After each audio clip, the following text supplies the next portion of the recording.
저희 아이가 교회 근처에 있는 D 중학교를 다녔는데 가끔 친구들이 이런 질문을 하더라고 합니다. 너희 아버지는 교인들이 내는 헌금으로 월급을 받지 않느냐? 그러니까 목사의 아들이라는 사실을 알고 놀리기 위하여 또는 비판하기 위하여 하는 질문인데, 그 얘기를 듣고 제가 저희 아이에게 이렇게 말했습니다. 요 다음에 누가 똑같은 질문을 하면 다음과 같이 대답을 하거라. 그럼 너희 중에 아버지가 공무원인 사람은 그게 판사든 검사든 국립대 교수든 국회의원이든 심지어 대통령이라도 국민이 내는 세금으로 월급을 받지 않느냐? 무엇이 다르냐는 것입니다. 구성원이 바친 돈으로 사례를 받는다는 점에서 세상 사람들은 생각하기를 헌금은 하나님에게 하는 것이기 때문에 전액이 하나님에게 송금이 되어야 된다고 생각을 하는 모양인데, 헌금 중에 어느 액수도 천국에 송금하지 않고 다 이 땅에서 씁니다. 어느 랍비가 헌금 바구니를 땅에 쏟으면서 이렇게 말했다고 하지요. 땅에 떨어지는 것은 제가 갖고 하늘로 올라가는 돈은 하나님이 가지시오. 그런 식으로 생각하면 한 푼도 하늘로 올라가지 않고 다 땅으로 떨어집니다. 만일 하나님께 드린다는 말이 돈이 하늘로 올라가는 줄로 생각하는 거라면 그건 잘못 생각하고 있는 것입니다.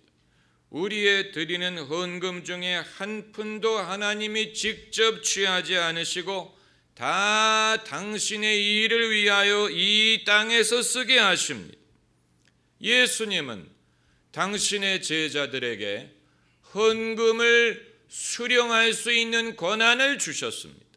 헌금을 수령할 수 있는 권한, 사람들이 너희에게 주는 음식을 먹으라고 말씀하셨고, 누가 너희에게 내 제자의 이름으로 냉수 한 그릇이라도 대접하면 그 상급을 잃지 아니하리라고 말씀하셨습니다. 왜 제자들이 복음을 전하러 갈 때 옷도 두 벌을 갖지 않고 전대도 없이 가라고 하셨느냐? 복음을 전하는 곳에서 사람이 은혜를 받으면 복음 사역에 필요한 비용을 댈 것이기 때문입니다. 어떤 이들은 사역을 더 순수하게 하기 위하여 사례를 받지 않겠다라고 말하는 사람들이 있는데, 그건 비성경적인 것입니다. 고린도전서 9장 14절에 복음 전하는 자들은 복음으로 말미암아 살리라고 명하셨다라고 기록이 되어 있습니다. 오늘 본문 말씀을 보면 아나니아와 삽비라라는 부부가 땅을 팔아 그 돈을 사도들의 발 앞에 두었다라고 했습니다. 2절에 사도들의 발 앞에 두니라. 그 전장 35절에도 바나바가 밭과 집을 팔아 그 돈을 사도들의 발 앞에 두었다라고 했습니다. 이것은 의미심장한 언어예요. 사도행전 어디에도 사람이 헌금을 하나님께 바쳤다라고 말하지 않고 사도들의 발 앞에 두었다라고 기록을 하고 있습니다. 이것을 우리가 주목해야 됩니다. 그리고 사도들이 그 헌금을 가져다가 각 사람의 필요에 따라 나누어 주었다고 했습니다. 그러니까 궁극적으로는 하나님께 드리고 하나님을 위하여 드리고 하나님 때문에 드리고 하나님께 드리는 마음으로 하는 헌금이지만, 실질적으로는 사도들의 발 앞에 두고 사도행전 저자도 그 사실을 주목하여 기록한 것입니다. 사도들에게는 헌금을 수령할 권한이 있었습니다. 어느 누구도 헌금을 요구한 건 아니에요. 헌금을 강요한 게 아닙니다. 적게 하든 많이 하든 안 하든 사도들이 그것을 강요한 게 아닙니다. 다만 성도들이 드리는 헌금을 수령할 수가 있었던 것입니다. 공산주의 사회에서는 무상몰수, 무상분배를 하지 않습니까? 정부가 강제로 유산 계급의 재산을 몰수했습니다. 그러나 초대 기독교는 강제로 헌금을 거두지 않았습니다. 성도들이 마음의 감동을 받으면 감동을 받은 대로 누가 강요하지 않았지만 자기가 자원해서 자기가 원하기 때문에 즐거운 마음으로 헌금을 한 것입니다. 어느 누구도 돈을 많이 내라, 적게 내라, 다 내라 요구한 게 아니지만 사람들이 자원해서 집을 팔고 땅을 팔아 그 돈을 사도들을 발 앞에 갖다 두었다라고 했습니다. 그렇기 때문에 아나니아와 삽비라도 원치 않으면 땅을 안 팔아도 되고 원치 않으면 그 땅값의 전부를 갖다 바치지 않아도 됩니다. 이 모든 것은 전적으로 아나니아와 삽비라가 선택할 수 있는 문제예요. 그런데 무엇이 문제가 됐느냐? 아나니아와 삽비라가 땅값의 일부를 감추고 일부만을 헌금을 하면서 마치 그것이 전부인 것처럼 거짓말을 한 것이 문제가 된 것입니다. 8절 말씀에 베드로가 말하되 그 땅 판 값이 이것뿐이냐 내게 말하라 하니 가로되 예 이뿐이로라. 베드로가 가로되 너희가 어찌 함께 꾀하여 주의 영을 시험하려고 하느냐.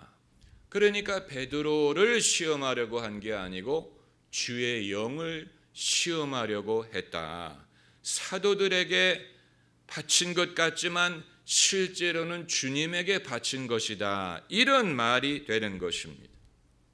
남들이 교회에 집과 밭을 팔아 다 헌금하는 것을 아나니아와 삽비라가 보고 부러워한 것 같습니다. 그래서 자신들도 그런 척 하려고 했는데 왜 그랬느냐? 그 이유는 우리가 다 알 수가 없습니다. 때로는 아예 헌금을 안 했더라면 문제가 없었을 텐데 섣불리 헌금을 하다가 시험에 들 수가 있습니다. 어떤 경우에는 아예 봉사를 안 했더라면 문제가 없었을 텐데 섣불리 봉사를 하려고 하다가 본인도 시험에 들고 남들도 시험에 들고 교회가 덕이 되지 않을 수가 있습니다. 인간은 죄인이기 때문에 죄인은 아무리 선한 일을 하려고 하다가도 시험에 들 수가 있습니다. 봉사하다가 교인들과 화목하지 못할 수 있고 자기의 영광을 드러내려고 할 수 있고 아나니아와 삽비라처럼 사단이 마음에 가득하여 성령을 속이려는 일까지 발생할 수가 있는 것입니다. 헌금도 마찬가지. 사실 헌금은 목사가 하기 어려운 설교 주제입니다. 마치 성도들에게 헌금을 강요할 목적으로 목사님이 또 헌금 설교하는 거 보니까 뭔가 뜯어내려는 모양이다. 속 보이는 설교처럼 들릴 수가 있습니다. 또 어떤 분들은 말하기를 성도들이 복을 받기를 원하는 목사라면 헌금에 대하여 가르쳐야 될 필요가 있다. 이렇게 지적하는 분들도 있는데 맞는 말씀이 하지만 오늘 제가 여러분에게 헌금에 대하여 말씀드리는 이유는 여러분이 어떻게 하면 복을 받을까를 말씀드리기 위한 것이 아닙니다. 그건 별개의 주제가 될 것입니다. 오늘 본문 어디에도 사람들이 집을 팔고 땅을 팔아 헌금했을 때 사도들이 그들을 축복했다라는 구절이 없습니다. 헌금을 축복과 연관시켜서 말하지 않았습니다. 누가가 사도행전을 쓸 때 헌금을 축복과 연결시켜 말하지 않았습니다. 헌금 이야기만 나오면 축복과 연결시키려는 한국의 기독교인들이 뭔가 문제가 있는 것입니다. 바나바가 자기의 밭을 팔아 헌금을 했다고 했는데 바나바의 동기는 내가 밭 하나를 바치면 하나님이 밭 10개를 주시겠지 하는 동기가 아니었습니다. 바나바는 더 이상 그 밭으로 돌아가지 않았고 사도가 되어 사도 바울과 함께 이방인 선교의 삶을 시작합니다.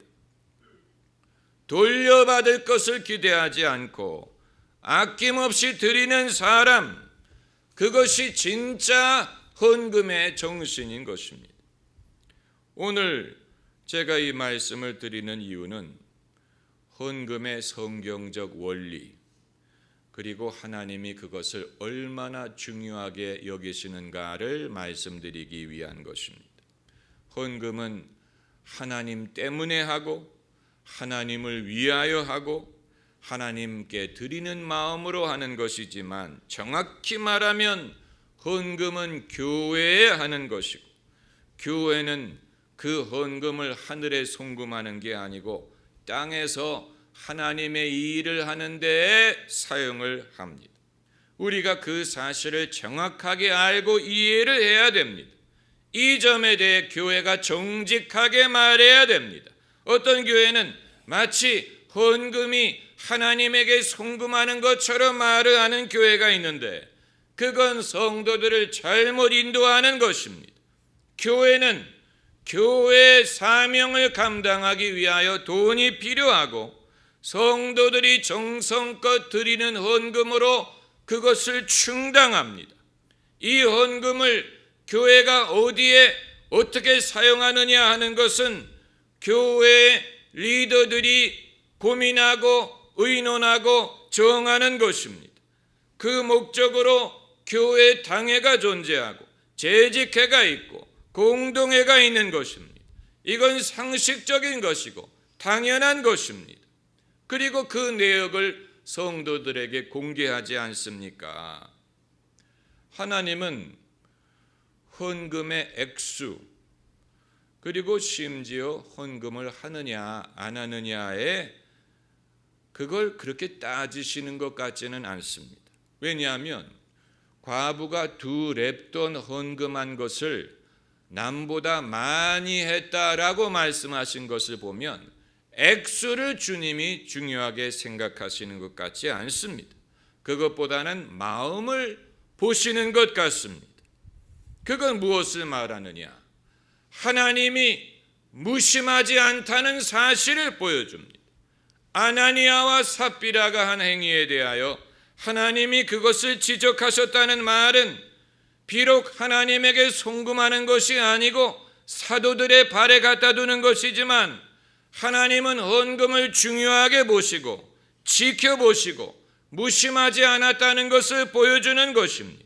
하나님이 우리의 돈을 필요로 하는 게 아니지만 헌금하는 사람의 마음과 행위를 지켜보십니다. 그렇기 때문에 아나니아와 삽비라가 사람에게 거짓말을 한 것이 아니고 성령에게 거짓말을 했다. 얼마나 무서운 지적입니까? 이것이 성령을 시험하는 행위. 비록 하나님에게 직접 송금하는 것이 아니고 교회에 드리는 것임에도 불구하고 성령은 그것을 중요하게 여기시고 그것을 지켜보고 계십니다. 오늘 이 사실을 여러분에게 말씀드리고자 하는 것입니다. 교회가 성도들의 헌금을 받는 것도 주님의 주신 권한에 의한 것입니다. 이건 매우 거룩한 권한입니다. 이 권한을 얼마나 충실하게 사용하느냐 하는 것은 하나님이 판단하실 것입니다. 그렇기 때문에 두려움과 떨림으로 해야 됩니다. 거룩한 사명이 부담이 된다고 거부할 수 없습니다. 부담이 된다고 우리 교회는 헌금 받지 않겠다 할 수 없습니다. 성도들이 믿음으로 드리는 헌금을 주님의 이름으로 수령하고 축복해야 될 임무가 교회에 있습니다. 아나니아와 삽비라가 왜 돈의 일부를 숨겼을까? 아까웠기 때문입니다. 충분히 이해가 됩니다. 나를 위해 돈을 쓸 때는 아깝지 않지만 남을 위해 돈을 쓸 때는 아까운 것이 인간이에요. 옛날에 후라이보의 곽규석 목사님이 간증하실 때 들어보니까 수입이 적을 때는 11조 하는 게 쉬운데 수입이 많아질수록 어렵다라고 말하는 것이 기억이 납니다.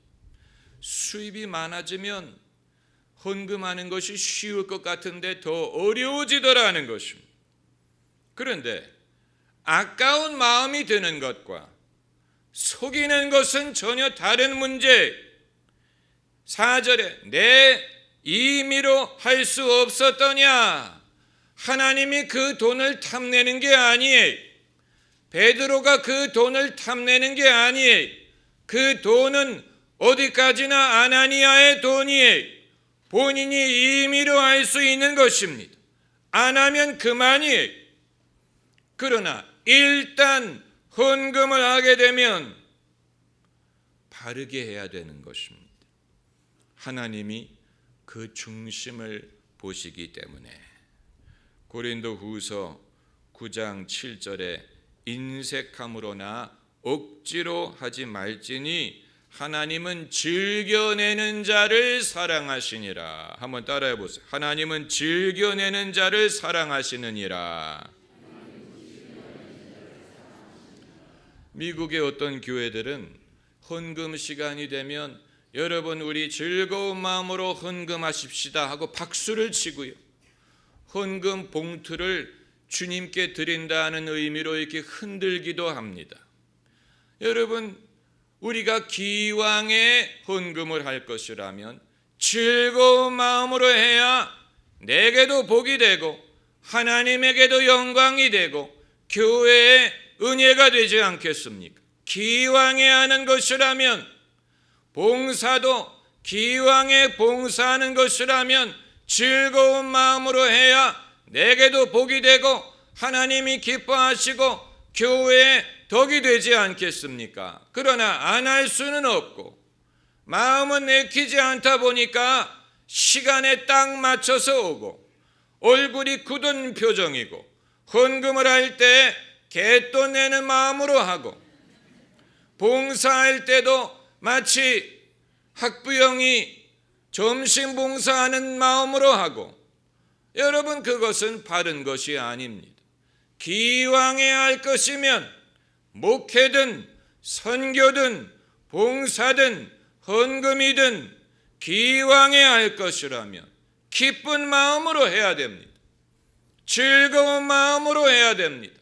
그것이 내게도 은혜가 되고 남들에게도 복이 되고 교회의 기쁨이 됩니다. 그것을 하나님이 기뻐하십니다. 헌금도 신앙생활의 일부요, 예배의 일부예요. 그렇기 때문에 우리가 예배 중에 헌금 시간이 있는 것입니다. 예배의 일부이기 때문에 하나님이 우리의 예배를 받기를 원하시는 것처럼 우리의 헌금을 받기를 원하는 것입니다. 창세기 4장에 아벨이 하나님께 예물을 드릴 때 하나님이 아벨과 그 예물을 연락하셨다라고 했습니다. 아벨의 예물만을 연락하신 게 아니고 아벨과 그 예물을 연락하셨다라고 했습니다. 하나님이 우리의 예배를 받으신다는 말은 우리를 받으신다는 뜻이, 하나님이 우리의 예물을 받으신다는 말은 우리를 받으신다는 뜻입니다. 그러므로 하나님께 예물을 드린다는 것은 매우 귀중하고 중요한 일이 되는 것입니다. 우리는 하나님이 받으실 만한 예배와 하나님이 받으실 만한 예물 드리기를 원하고, 그렇게 하면 하나님이 우리를 받으실 것입니다. 할렐루야. 기도하십시다.